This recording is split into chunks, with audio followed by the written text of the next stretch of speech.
so on Monday we worked our 3 basic positions on our side control, right? Working our standard or square position, our hips forward position, and our backwards reverse or truck position, right?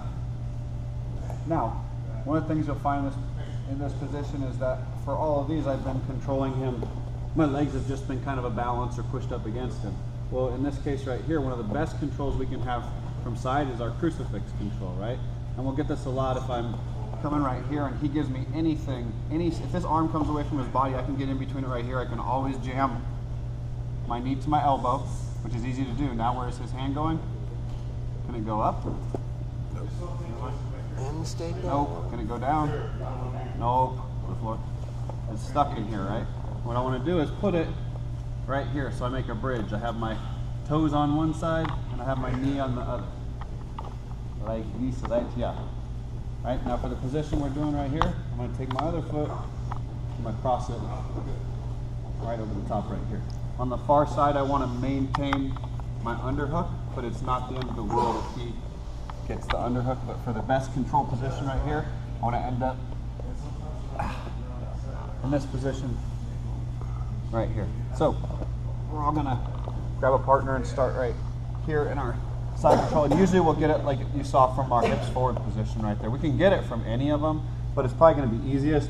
What I'll do most of the time is turn myself sideways and bring this left hand and do this. Because as soon as I just push up and down on his throat a little bit, he has to bring his hand up. He has to. And as soon as he does, bringing my hand to my knee and hooking his arm, bringing my toes down, crossing my other foot over, and then returning the shoulder or chin control with my shoulder up on top right here. So everybody's going to grab a partner starting in side control. Turn ourselves sideways and pushing. When his hand comes up, we're trapping and going over the top, crossing our feet, and moving ourselves to that crucifix control position. So grab a partner back and forth. Crucifix control from side.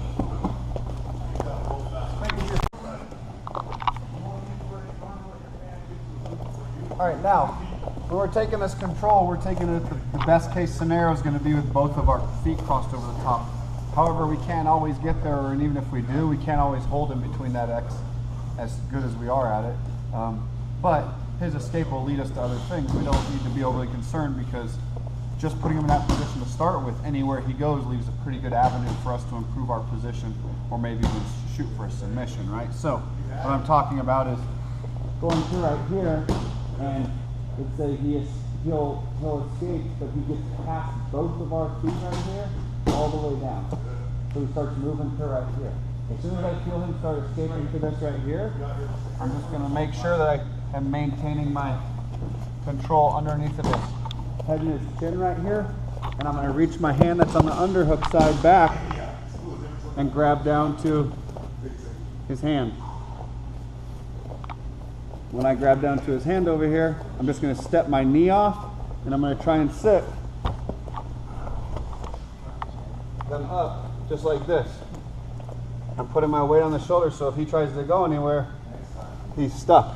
And as you'll see, my left leg is stepped up right there. It's pretty easy to put in my hook right there and move for any kind of back control that I want that's pertinent, right? So if he escapes that arm out the back door, we're taking his back. We're always expecting him to do it, and it's a real easy take when he does it, right? It's an easy setup. He's like, oh, my hand's going out, and you can even give him that out, right? You can even take a little weight off from the back so that hand goes that way.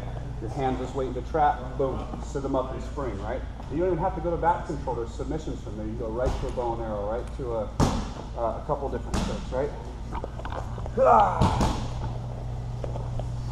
So starting off right here, I'm trapping, I start going, I feel him, he's bucking and moving, I feel this thing start to escape, so I'm just taking down, moving myself off, putting my weight up.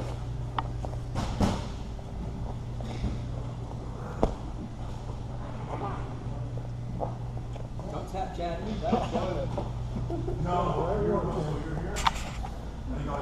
Pretty simple, right? I think you guys have all have done this Backtake from a different transition. You've done the first part, so it should be pretty easy.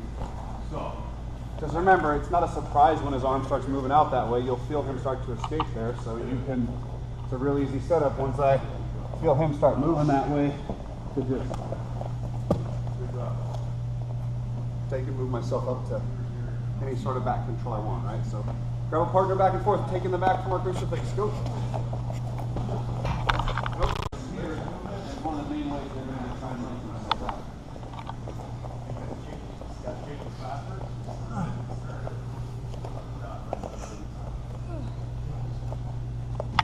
Okay, so the next one right here is we're moving ourselves to that good position again, and we find ourselves right here, and I either didn't get my feet crossed, or he's just good at weaseling his arm in there and gets in between my legs. All right, so next thing you know, I have his arm caught in here, which sometimes when we step over, if he's any good, he's going to be trying to get it there to start with anyway, because this is a way better spot for him than the other one is, right? Than having it this way right here. Reason for that is when I'm right here, when he starts moving up and down and trying to affect my body, because my knee's in between where he's touching in my body, it doesn't affect my movement and balance, and he can't get a hold of any part of me, and if he does, he's really just holding himself right there tighter. Once I get right here, now all of a sudden he can get a hold of my foot to feed it to his other feet. When he lifts up on my crotch right here, he actually has an effect on my balance and my body. Right? It's not as good of a spot as having it pinned down with our foot. We can still do some of the same submissions and kind of control from right here, but when somebody moves right here, I'm either going to try and get myself retrapped where I want, because we can always play with our feet right here the different ways, right, to keep it in control. But when he gets in between, my favorite is just going to be to grab right here and pull myself right here. As soon as he does it, I'm just going to do that. Chad's favorite too. What are you doing, Chad? So we put him down right here. He starts wiggling. He's feeling all good about himself. Boom! I pull it up in like I'm pulling on a G-string, right? Or wait, that'd be a thong. G-string's on the side, right? The thong's this one. And I'm gonna step over. And when I do, I'm gonna roll him away from me so that he rolls a little bit, kind of on the side right here. I'm holding that hand up. That's going to allow me to bring my legs around up there. If I try and just step over right here and get my legs together, it's hard to get under. It's hard to move myself around. So the key is grabbing this right here, moving myself forward and him up, and it's going to leave me that option right here. Now once I do that, I'm just holding on to everything here and squeezing. So I have him in this position right here. I'm just squeezing. You can do a heck of a lot of pressure right here. There, your hamstrings are strong, right? Do we keep that arm and pull up on it as long as possible to finish the submission? What's that? Do we keep the arm that's kind of diapered and pull up on it while we're Yeah, dropping because I don't those? want him thrashing it. I want him stuck right where he is, and I don't want him to get a hold of anything, right? I want to keep it in control. So he gets in between. I'm getting a hold of it right here, pulling it up, stepping over, and then just holding on. I'm not pulling on it. I'm just holding it so it doesn't go anywhere. Now, if he's thrashing and moving around, I really have everything stuck, and then all I have to do is, now, when I'm doing this motion, I'm also pinching my knees together like I'm using a thigh master. So you're gonna make the space smaller and then squeeze your knees together. That's what's really gonna crush on the arteries on the side. So you're having two motions. Heel to our butt, knees together like a thigh master. So this is our upside down. Thigh master triangle. Yeah. The Susan Summers triangle. In MMA, we used to call it the brown and pound. Oh, because he's looking at your brown and you're giving him a fucking pound.